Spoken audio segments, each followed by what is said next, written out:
Pourquoi faire de l'économie de la connaissance? Pour une raison très simple, qui est que, comme la connerie, la connaissance est infinie. Et ça change tout quand vous y réfléchissez bien, parce que les matières premières ne sont pas infinies. Mais la connaissance est infinie. Si nous basons notre croissance économique sur les matières premières, eh bien, il y a une contradiction mathématique inévitable entre croissance infinie et matières premières finies. Mais si nous basons notre croissance économique sur la connaissance, eh bien, il n'y a plus de contradiction entre croissance et croissance infinie et connaissance qui est infinie aussi. L'économie de la connaissance est très particulière en ce sens qu'elle est régie par des lois différentes de l'économie des matières premières. Ces règles sont très simples. Il y en a 3, 2 bonnes nouvelles et une mauvaise nouvelle. La première règle, c'est que les échanges sont à somme positive. Qu'est-ce que ça veut dire? Si je vous donne 20 €, ils ne sont plus à moi. Mais si je vous donne de la connaissance, elle est encore à moi. Là, je vous donne de la connaissance, a priori, quand je vais sortir de cette pièce, je ne serai pas plus bête qu'en y rentrant. Alors que si je vous donnais 20 € à chacun, je serais moins riche. Donc, quand on partage un bien matériel, on le divise. Quand on partage un bien immatériel, on le multiplie. La deuxième règle de l'économie de la connaissance, c'est que les échanges ne sont pas instantanés. Ça, c'est une mauvaise nouvelle. Transférer 20 € ou 20 millions d'euros, c'est instantané, c'est une signature sur un chèque. En propriété, les transferts de propriété sont instantanés. C'est même pour ça qu'aujourd'hui, on a du trading haute fréquence, dont la limite légale est la nanoseconde, ce qui veut dire qu'on a le droit de faire 1 milliard de transactions par seconde. Mais la connaissance, il n'y a pas de trading haute fréquence dans la connaissance. Cette conférence, elle prend du temps. Transférer de la connaissance, ça prend du temps. Je ne peux pas vous donner la physique quantique en 2 minutes. Et la dernière règle est une bonne nouvelle, c'est que les combinaisons de connaissances ne sont pas linéaires. Qu'est-ce que ça veut dire? Ça veut dire que quand vous prenez 20 € et 20 € et que vous les mettez ensemble, ça fait 40 €. Mais quand vous prenez 1 kilo de connaissances et que vous le réunissez à un autre kilo de connaissances, ça fait 3 kilos de connaissances. Quand vous regroupez 2 connaissances, ça crée systématiquement une tierce connaissance, qui est au pire triviale, mais non nulle, et au mieux révolutionnaire. Eh bien donc le biomimétisme s'inscrit dans ce paradigme de l'économie de la connaissance, et c'est là que je veux que vous voyez vraiment à quel point c'est une révolution sociale, environnementale, avant d'être une révolution technologique. Et le biomimétisme, c'est la science qui dit « la nature est une bibliothèque, lisez-la au lieu de la brûler ». La nature, en fait, elle est high-tech. Ce petit coquillage, il produit une toxine. La muconotoxine, c'est un cône du Pacifique, très dangereux, mais si vous avez des gants, aucun danger, puisque le dard ne pénètre pas un gant de plongée. Ce coquillage, il est vendu à 3 $ sur les marchés parce qu'il est joli. C'est vraiment pour moi la représentation du fait qu'on brûle la nature au lieu de la lire, parce que vraiment, 3 $ le coquillage, c'est une des utilisations les plus débiles qu'on pouvait faire de ce coquillage. Avez-vous une idée du prix de sa toxine au kilo? Sachant que la demande mondiale est supérieure au kilo. 1 kilo d'or, on va prendre ça comme étalon, 1 kilo d'or c'est 30 000 €. 100 000, donc 3 fois l'or. C'est plus. Elle est très utilisée en neurotechnologie, elle permet de faire des neurotechnologies avec un niveau de détail incroyable, donc c'est des nanotech, neurotech, elle est aussi utilisée en neurochirurgie, etc. Très grosse demande mondiale qui ne fait qu'augmenter. Je vous laisse faire le calcul, 800 $ le milligramme. Ça nous fait du 800 millions de dollars le kilo. L'or et le platine, c'est du terreau de jardin en comparaison. Ce qui est dingue, c'est qu'on les vend à 3 $ le coquillage. Et il est en voie d'extinction à cause de ça. La crevette menthe religieuse. Alors elle, c'est la crevette de tous les records, quoi. Cette crevette peut vous péter une main ou un bras. Elle est grande comme une langoustine. Il y en a 400 espèces dans le monde.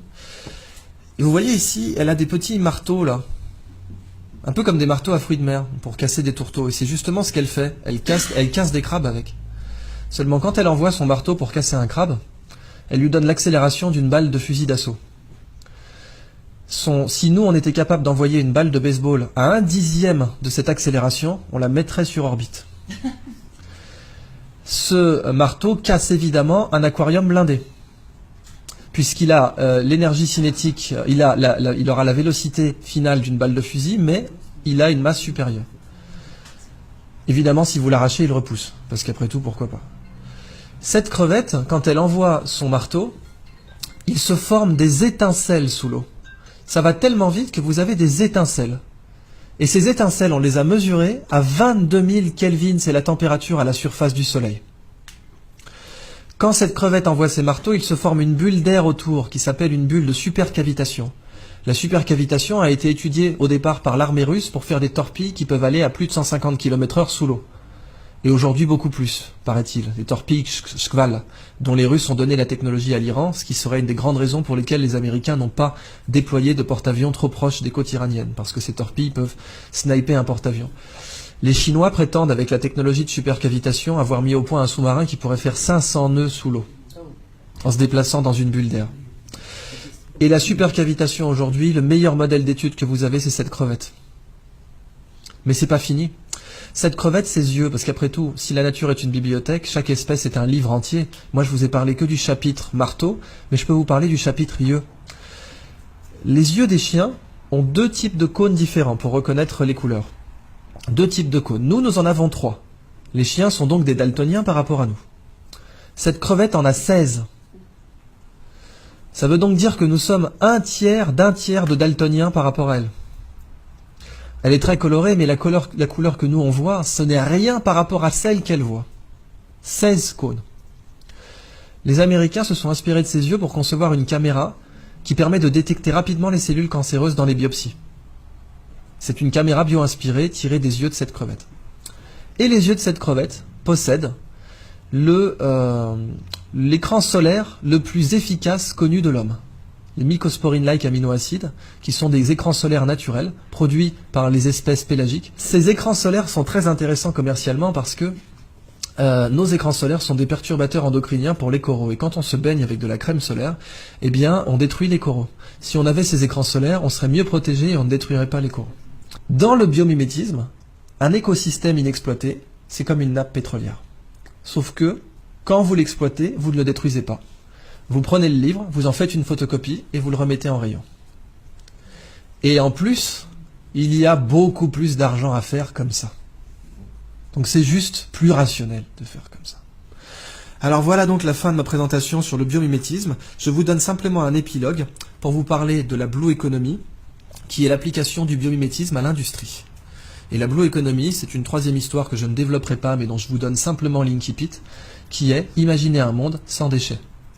Imaginez un monde où la prochaine fois que vous verrez un déchet, il faudra emmener vos enfants au musée. Regarde maman, une canette de croc. C'est fou ça. Ce monde, on sait qu'il n'existe pas aujourd'hui. En fait, il existe, c'est la nature. Quand les feuilles tombent des arbres, on n'organise pas un système de ramassage. Dans la nature, les déchets n'existent pas, parce que la nature produit en cycle.